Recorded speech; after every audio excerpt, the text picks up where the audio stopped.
నీకు ఆ Christian lesson చెప్పింది దేవుడి మీద కోపం పెంచడం ఏంటి? ఒక ఆయన టీవీ చెప్తున్నాడు, ఎక్కడున్నావు, దీవించావు, ఫోన్లే అని మాట్లాడుతున్నా ఏంటి గద్దింపులు ఏంటి? ఒకసారి ఒక సిస్టర్ ఫోన్ చేసింది నాకు, చేసేమంటని చెప్పిన, అన్నయ్య రేపు నుంచి డాడీతో మాట్లాడినా అంది. ఏమ్మా మీ నాన్నగారు ఏమన్నారు? ఏమన్నా డబ్బులు వేయలేదన్నారు. ఈ నాన్న కాదన్నా, ఆ నాన్న అన్న. ఆ నానంటే దేవుడితో మాట్లాడినానే. ఏంటే మనం చెప్పానన్నా, నేను చెప్పానన్నా, అంతకుముందు చెప్పానన్నా, ఎన్నిసార్లు ప్రేయర్లు చెప్పానన్నా, నేను అన్ని పని అవ్వట్లేదని, అందుకే మాట్లాడినన్నా అన్నారు. ఇప్పుడు నువ్వు మాట్లాడకపోతే పరలోకం కంగారు అయిపోయి సింహాసనం మీద దేవుడికి అయ్యో అయ్యో మాట్లాడకపోతే ఎలా అని నేను ఏదో ఈడ బిల్డప్ పెట్టిన అడుగుతున్నాను. దావీదుకే లేదు, కొట్టే కొలిది కొట్టు ప్రభువా, గట్టి కొట్టకు ప్రభువా అన్నాడు.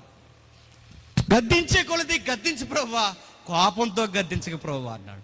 నువ్వు ఎంత ఏడిపించి నాకు జవాబు ఇవ్వకపోయినా నేను వదిలి, నీ కాళ్ళు వదిలి నేను ఎక్కడికి పోను. భక్తుడైన దావీదంటే నువ్వు దావీదు కన్నా గొప్పవాడువా గొప్పదానివా అని అడుగుతున్నాను. దేవుడి మీద కోపం పెంచడం ఏంటి? అప్పుడప్పుడు చూసారా, రానండి చర్చికి. ఎందుకు రాను?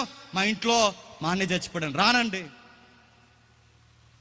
మా ఇంట్లో మా ప్రియులు చనిపోయాను, రానండి. దేవుడికి దయ లేదని తీసుకెళ్ళిపోయాడు అంటే అడుగుతున్నాను. దావీదుకు పుట్టిన కొడుకుని తీసుకెళ్ళిపోయాడు, దావీదు వదిలేశాడా?